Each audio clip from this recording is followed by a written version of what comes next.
El mercado ayuda a los que saben lo que hacen, pero no perdona a los que no lo saben.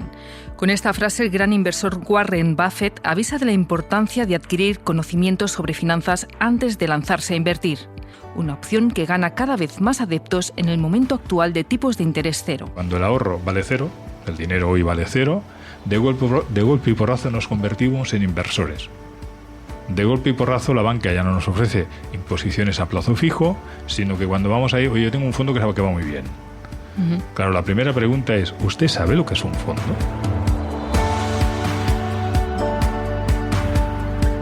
Bienvenidos a Bolsillo, el podcast de La Vanguardia que te ayuda a sacar el máximo partido a tu dinero. Soy Raquel Quellart. En este nuevo episodio te hablaré de cómo las grandes fortunas manejan su dinero. ¿En qué lo invierten? ¿Qué tipo de riesgos asumen? ¿Y qué rentabilidades logran? Y lo más importante, ¿puede un ahorrador normal y corriente emular sus estrategias de inversión sin perderlo todo en el intento? Para conocer las respuestas a estas cuestiones, conectamos en primer lugar con Suiza, donde nos atiende Marcos Hernández, jefe de la oficina de inversión de la compañía de gestión de activos SIA Funds.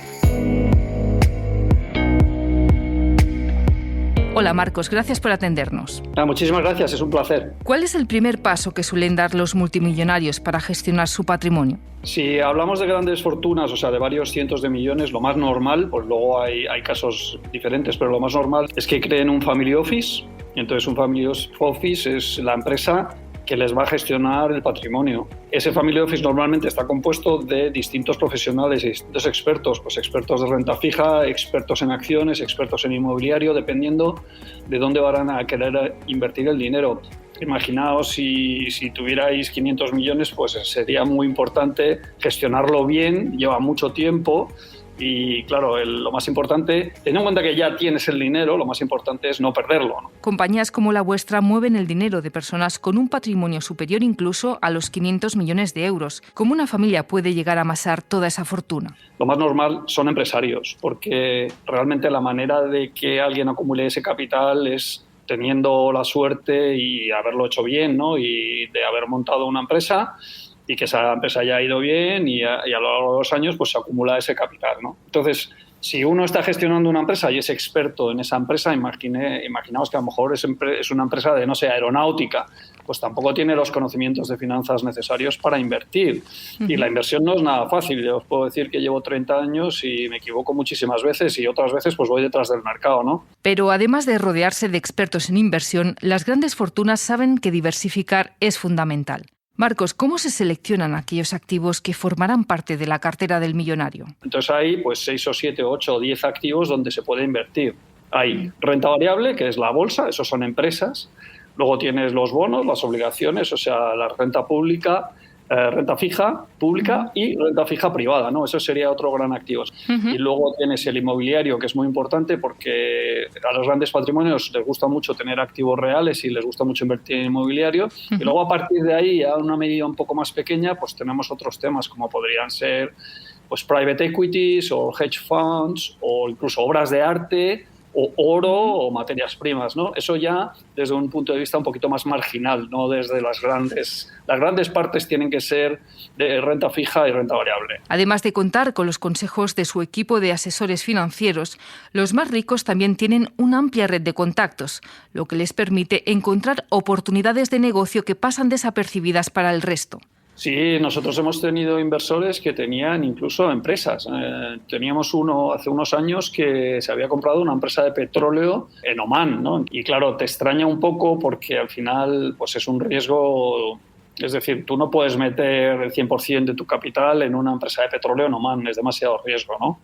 Pero pues pueden comprar una empresa, una participación en una empresa minera, una participación en una empresa de oro, una participación en empresas donde les han dicho que los temas van bien y luego lo analizan. Los multimillonarios suelen sentir aversión al riesgo, por lo que solo acostumbran a destinar una pequeña parte de su dinero a productos o inversiones más volátiles como las criptomonedas, porque su principal objetivo a la hora de invertir es conservar su dinero. Mantenerlo es la premisa número 1, o sea, no perderlo. A partir de ahí, generar un retorno decente que no puedes arriesgarlo, por lo cual el retorno no puede ser 20%, tiene que ser un retorno de single digit, ¿no? No sé, un 5, un 6, un 7% ya sería muy bueno.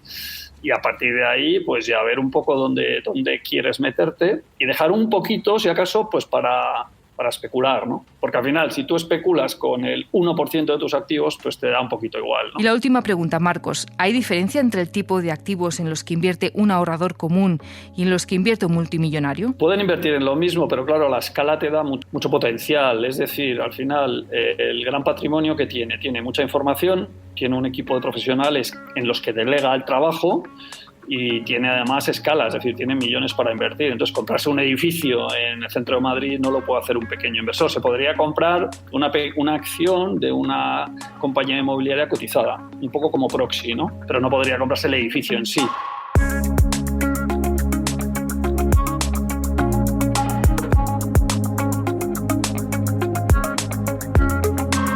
A pesar del abismo que los separa, existe una similitud entre el pequeño inversor y el multimillonario. Los dos necesitan delegar en manos expertas la gestión de su dinero. Aún así, para hacernos una idea más precisa de cómo los ricos manejan sus finanzas, se hace indispensable ampliar nuestra cultura financiera. Sobre esta cuestión nos habla a continuación Gonzalo Recarte, consejero de Value School y director comercial y de relación con el inversor del fondo Cobas Asset Management, la gestora de fondos fundada y presidida por el famoso inversor español Francisco García Paramés.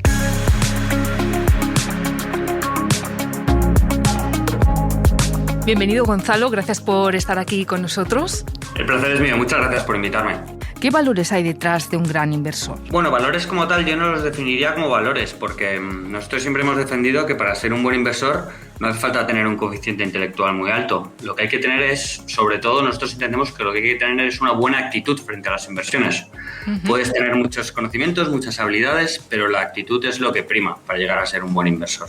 ¿Y cuál es esa actitud, digamos, que nos hace ser o hace que haya inversores de éxito y otros que no lo son tanto?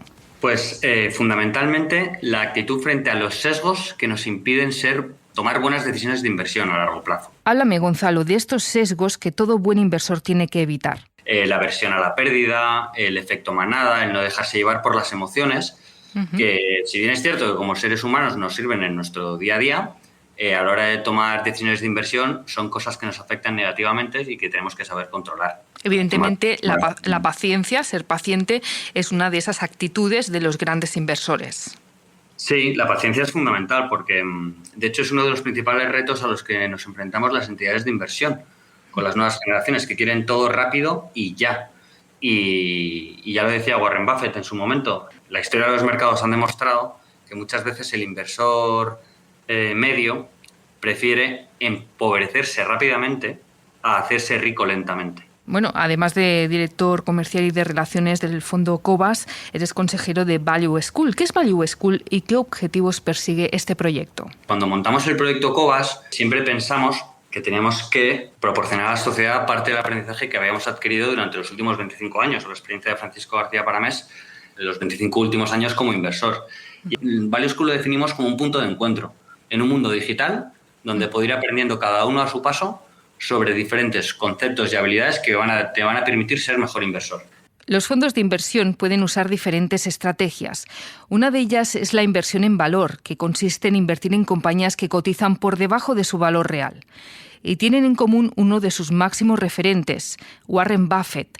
¿Por qué Warren Buffett está considerado uno de los mayores inversores de la historia? Para mí Warren Buffett es un referente. Para mí no es uno de los mejores, sino el mejor. Básicamente por la capacidad que ha tenido de enriquecerse, como decía al principio, lentamente, apostar por los modelos empresariales, no visualizando la bolsa como un casino, y sobre todo por la rentabilidad que ha obtenido a lo largo del tiempo y la duración de ese tiempo que ha obtenido rentabilidades extraordinarias. Entonces es una cuestión de datos objetivos. No tengo mucho que opinar porque él mismo con sus números lo demuestra. Muy bien, esos números que nos dicen, ¿no? Dicen que si la bolsa de media durante los últimos 100 años te da una rentabilidad del 6,6%, Warren Buffett está muy por encima del doble dígito año a año. Y eso es lo que se llama un snowball, que hace que una bola de nieve, que hace que tu patrimonio cada vez sea más alto si consigues que la rentabilidad que obtienes a tus inversiones, reinvirtiéndolas, consigues que vayan creciendo poco a poco. que es lo que debería tener en la cabeza todo el mundo cuando planifica sus pensiones, cuando planifica todo lo que es su planificación financiera a largo plazo. Gonzalo, ¿cuál es la esencia de la estrategia inversora de Warren Buffett? Si tú te compras el S&P 500 y esperas 20 años, aunque unos años suba un 20, otros baje un 10, unos suba un 15, de media te va a dar históricamente un 6,6%. Warren Buffett lo que hace es, dentro de ese universo de acciones que componen el índice, analiza muy profundamente determinados activos que él considera que están infravalorados, de tal manera que concentra su cartera en esos activos y consigue una rentabilidad superior al mercado. Él es un gran selector de acciones. Para iluminarnos en la receta del éxito de Buffett a la hora de invertir, no hay mejor ejemplo quizás que el de Coca-Cola. ¿Qué vio el gran magnate en esta compañía para apostar por ella hace más de 3 décadas? Él vio que, aunque pudiera parecer que Coca-Cola estaba muy cara en términos cuantitativos, es decir, el precio que pagabas por esa acción era muy elevado, él sabía que la presencia que iba a tener dentro de la sociedad iba a ser un elemento diferenciador de cara al futuro. Entonces, no me sé las cifras exactas, pero si invirtió 2 millones en Coca-Cola, 2 millones de dólares hace 30 años, ahora son más de 200 millones. Sin duda, Warren Buffett ha conseguido un crecimiento exponencial de sus inversiones a lo largo de las últimas décadas gracias a la metodología de inversión en valor. Pongo un ejemplo. Normalmente, de media en la bolsa, una acción la pagas 15 veces beneficio. ¿Qué implica esto? Que tú inviertes en una acción y si esa acción mantiene el beneficio, tardarías 15 años en recuperar tu inversión. Nosotros nos centramos en empresas que tienen un PER, esto se denomina PER, más bajo, es decir, empresas que están infravaloradas por el mercado y que entendemos que valen mucho más. Es una inversión sensata, es lo que cualquier persona haría con cualquier tipo de inversión en su vida cotidiana. Ahora bien, nosotros huimos de las modas, huimos de las cosas que son tendencia, huimos de precios exagerados, como pueden ser en este momento actual las grandes tecnológicas, que se pagan 30 veces beneficios o 40 años beneficios. Y esto también lo hacen, digamos, los grandes magnates de las finanzas, digamos, no dejarse llevar por las modas a la hora de invertir. Efectivamente, es una máxima porque si no, lo que haríamos sería mucho más fácil, sería comprar el índice, compras el índice que sabes que te va a dar un 7% de rentabilidad. Es una cosa que está también bastante de moda, pero que nos estamos convergiendo con otros países desarrollados, que es la indexación como manera de ahorrar. Es decir, tú te compras el IBEX 35, te compras el S&P 500 y no te metes en el mundo de analizar empresas y tratar de adivinar qué lo va a hacer mejor o peor. Y para una persona que no entienda de inversiones, este tipo de inversión, de invertir en índices, de indexarse, ¿es una buena opción? Por supuesto, nosotros, de hecho, la defendemos. Nosotros no vendemos fondos índice, pero nos parece una buena solución. Desde luego, a cualquier familiar, amigo, cualquier persona que me pregunte, siempre le diré que si no quieres una gestión activa, que trate de buscar valor donde otros no lo encuentran porque te parece demasiado complicado, por lo menos en vez de tener fondos de renta fija o el dinero en un depósito, inviértelo en un índice a largo plazo que te va a permitir ganar dinero de una manera real, es decir, teniendo en cuenta la inflación y mejorar tu poder adquisitivo a largo plazo.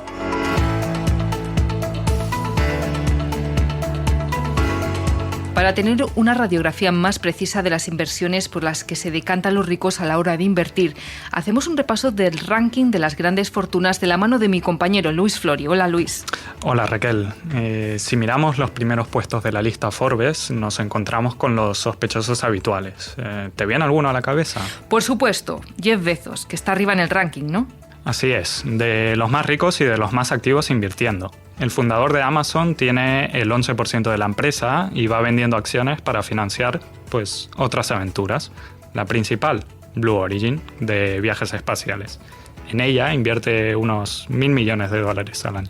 Puede parecer una gran fortuna, pero para él es poca cosa, ¿no? Ya que tiene 190.000 millones de fortuna. Claro, en sus estándares no es mucho. Deja en segundo plano inversiones que hizo en el pasado, como los 250 millones que pagó por el Washington Post.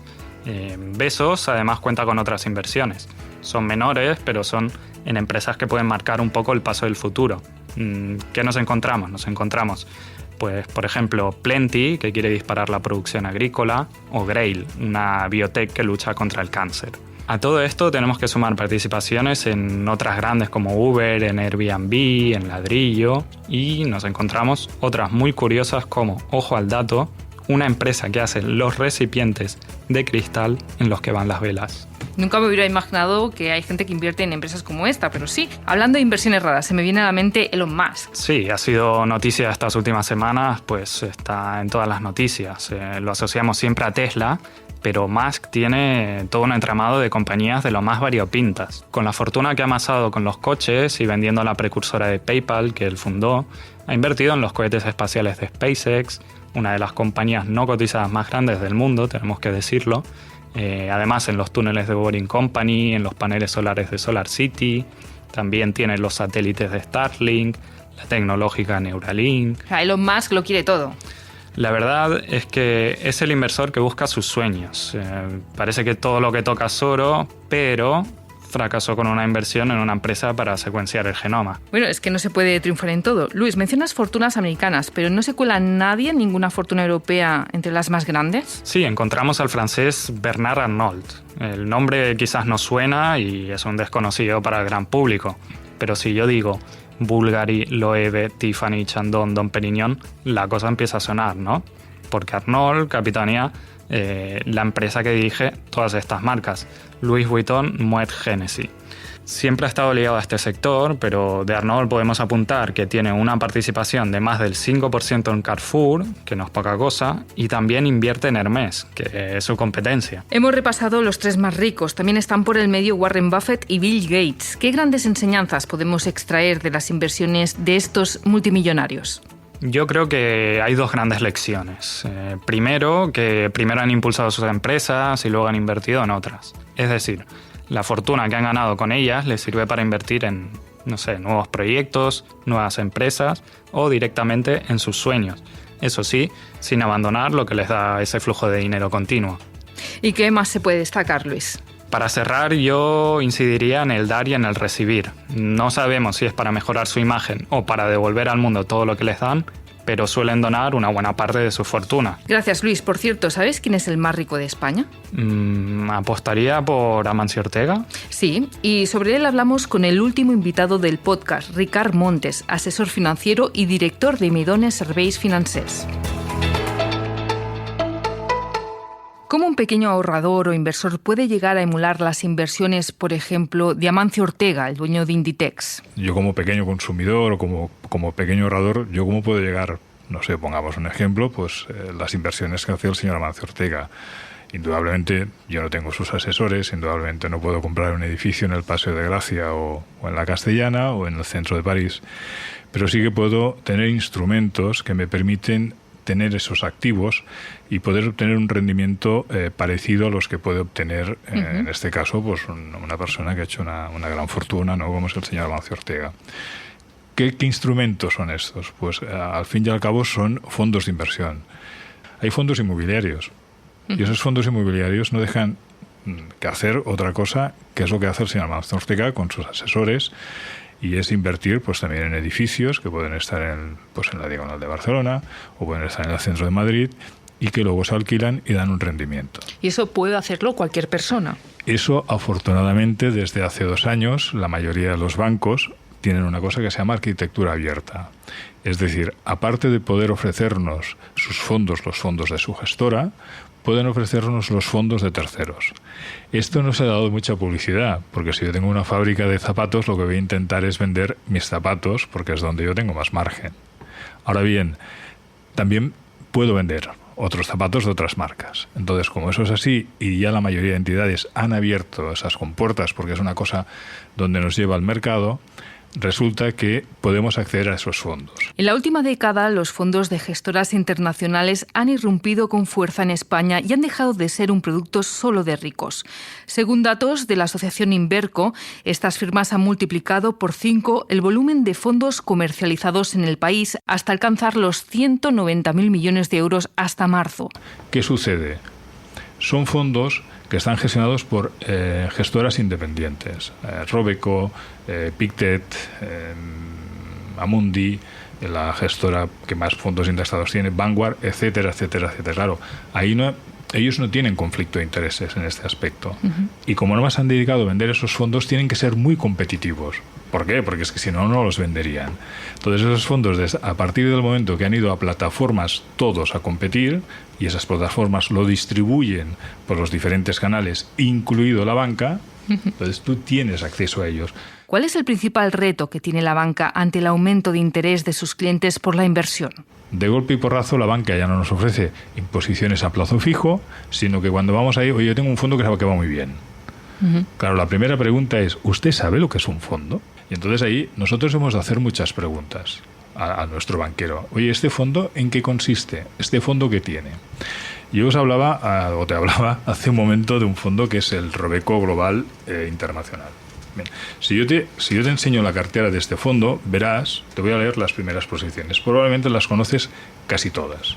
PayPal, Netflix, Facebook, Visa, Adyen, esta ya es un poco más complicada, Nestlé, Mastercard. Claro, esto lo puedo entender. O sea, hay grandes frases de Warren Buffett que tú siempre has de estar lo más cercano a tu círculo de conocimiento. Cuando te vas fuera, empiezas a correr peligro. Un apunte interesante, quiere decir que no hay una inversión adecuada para todo el mundo, sino que cada uno tiene que decidir cuál es su inversión dependiendo de su perfil, de sus conocimientos, de su profesión. ¿Es así? Correcto. Antes de despedirnos, me gustaría pedirte algo. Sé que eres un seguidor de Warren Buffett. ¿Cuál de sus míticas frases crees que resume mejor la esencia de la manera en la que los ricos invierten su dinero?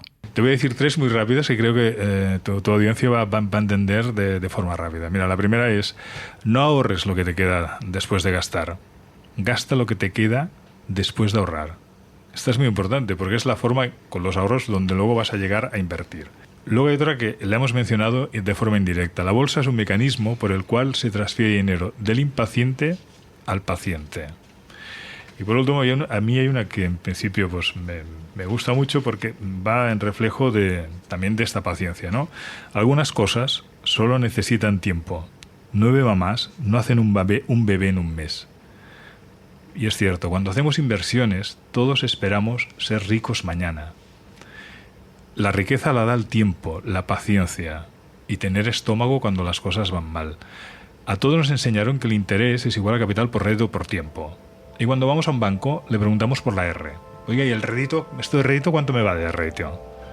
Nos deberíamos preguntar a nosotros cuánto tiempo queremos estar invirtiendo. Porque cuanto más grande sea la T, más grande será tu rendimiento.